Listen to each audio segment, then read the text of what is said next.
throw it up. Start twerking like Miley. Oh yeah, twerking like Miley. Don't pop it like Miley.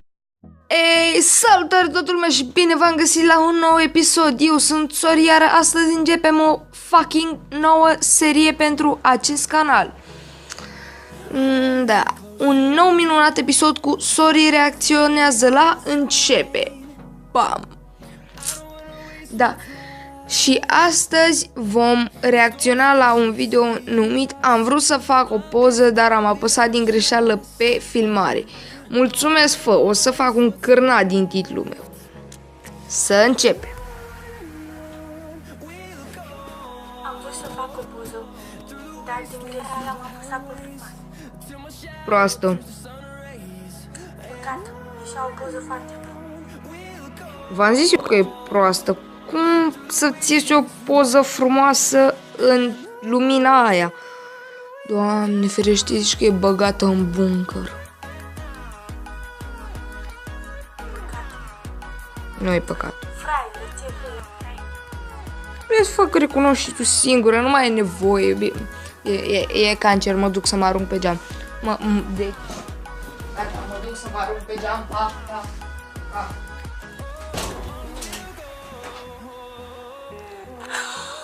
Afară plouă. Și în casă ninge. Da. De fapt, eu când eram mică îi spuneam la bunica, uite bunicu, plouă. Era bunică sau oarbă. E logic. Și am spunea, n-are nimic mai că plouă, e bine că crește porcii, vacile. Ce e asta, coaie? Crește porcii, vacile. Ai dreptate. Bă, stai, mă, că nu e proastă degeaba. Nu, că poate se referea că ploaia udă burenile, crește burenile, porcii mănâncă burenile și porcii crește. Deci eu zic că nu e bine că plouă, că se neacă florile, se neacă ceapa, Are se dreptate. neacă fructele, Da. se neacă porci. Stai, porcii crește. Acum porcii se neacă. Like.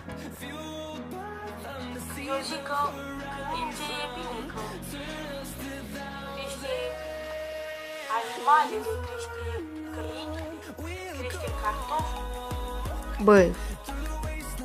Bă, deci asta are 3 variante diferite. Prima variantă e că dacă plouă, crește porcii. A doua e că se neacă porcii dacă plouă. Și a treia e că dacă ninge, crește porcii.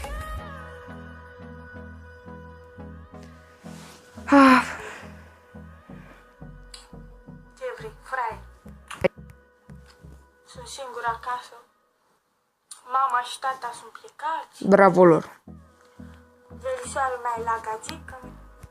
Bă, ce e asta, coaie? Cum să fie verișoara ta la gagicul tu, dacă e gagicul tu? Te înșală. Proastă. Gagică meu la gagică și iertați-mă. Aha. Și eu sunt în casă și Proastă. da, Nu, dai dreptate. Ce? Asta e, frate.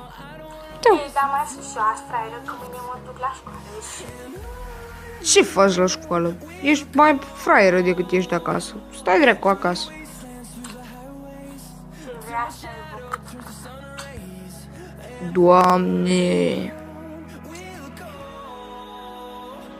Da, și s-a terminat și video. Da, bă, cam asta a fost tot cu acest episod. Eu v-aș ruga să dați un like, un share pe Facebook și dacă n-ați făcut-o încă să vă abonați. Eu m-am dus. Pa!